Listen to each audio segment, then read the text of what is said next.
WNBA players are demanding to be paid what they are worth. And on face value, it looks absolutely laughable. They have not turned a profit in nearly 30 years. And it's like, okay, well, we can't pay you anymore because we, the owners of the business, aren't profitable. And at the end of the day, in a capitalistic society, and I believe this is also how it should work, but if the business owners are losing money, and it's one thing if it's a startup. Look, if a company's just starting and they're working on the marketing and the product pricing and all that stuff, you still need to pay your employees a fair wage to keep them and so they can survive. But in this instance, it isn't a couple years. We're going on nearly 3 decades. So, I mean, that's just how a business works. Look, the rookie contracts are $75,000. And in a city, that's not all that much. It's probably, in most of these cities, they're making the average wage. But look, I mean, we got to go based off reality. The WNBA does not make money. So they only get 9% of the revenue. But they're demanding, they say, we need at least 50% of the revenue, et cetera, et cetera. Which, for the NFL and the NBA, that's about what they get. The issue is both of those leagues are profitable. So the owners take their cut, they take their risk, they're paying the luxury tax, etc. But they're profitable in 99% of the, occasionally you'll have one team in the NBA that pays into the luxury tax and they'll lose money, but 99% of these teams are profitable. The WNBA is not. Now, they are about to be profitable. They signed a $200 million per year TV rights deal, and that will go from 2026 to 2036. So $200 million, their costs to operate are not that high. Now, the cost to operate obviously is not public information. They're not going to tell us that, but I mean, I couldn't imagine how expensive it would be to operate when you're paying your employees $80,000.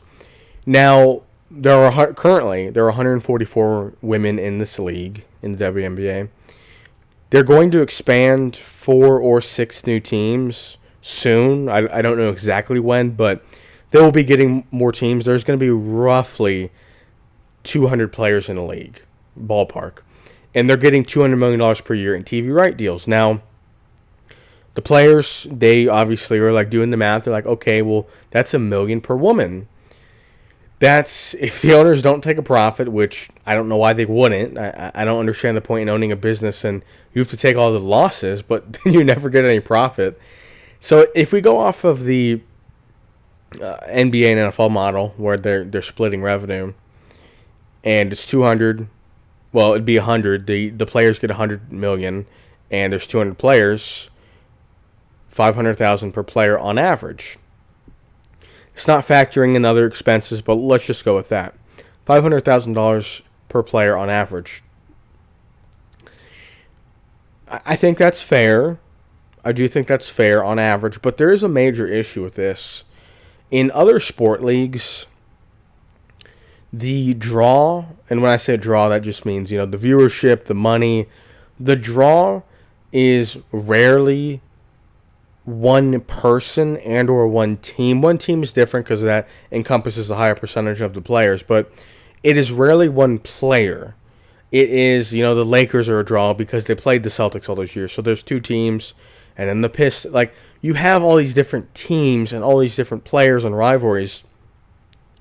In WNBA, this boom, the $200 million per year TV right deal, it's solely speculative because I don't know if this is going to be profitable for Amazon to put on. I'm not sure. I can't comment on that. Obviously, they feel like it's going to be profitable. But this is solely based on the cash cow, Caitlin Clark.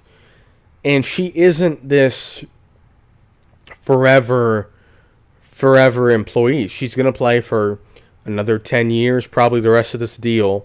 I assume she'll play at least through the rest of this deal. And then after that, she's going to retire or play a couple more years. It's not even a guarantee she plays 11, 12 years in WNBA, but these owners lost money for 30 years, and after this 10 years, there's a good chance they can go back to losing money, and all these other players want $500,000 per year in salary, but they're not earning it. Caitlin Clark is the draw.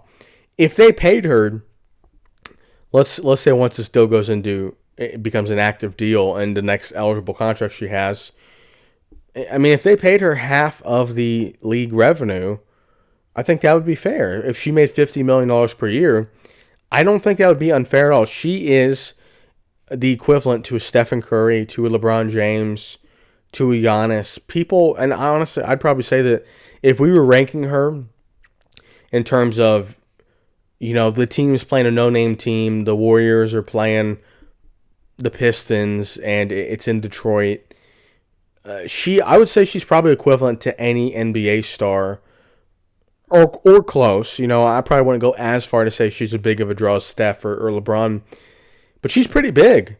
I mean, she's pretty big. People are going just to see her. They're not going for the game. They're not going for the entertainment. They're not going to see either team play. They're going to just see her. So, at the end of the day, the WNBA players probably are going to get paid more. I really don't think it's going to be fair that the entire league benefits off of solely her. It's not like in other sporting leagues we have the big cash cows, but everyone else is needed. Luka was the big draw for the Mavericks, but Luka wasn't Luka without Derek Lively. Luka wasn't Luka without Kyrie Irving. So it's he's not really an independent draw. LeBron, he's never really been a big draw by himself.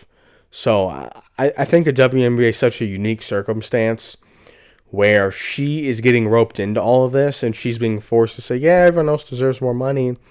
But at the end of the day, I don't really think a no-name player is worth more than $80K.